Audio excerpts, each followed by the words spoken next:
আজকে অন্তর্বর্তীকালীন সরকার যারা আছেন তিনাদেরকে বলবো আপনারা দয়া করে আপনারা কি সামনে পাচ্ছেন না না ইনশিল্প উন্নয়ন করতে পেরেছেন না আপনারা আরো একটা অর্থনীতি আমাদের যারা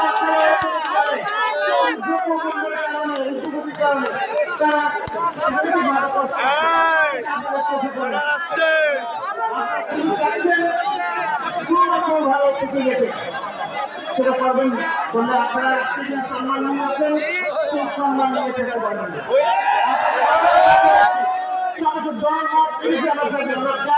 আপনাদেরকে রক্ষা করার জন্য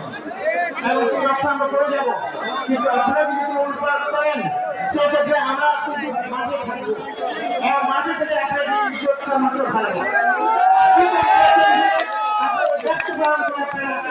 আল্লাহ মাসকে সরকারি সমর্থন করবে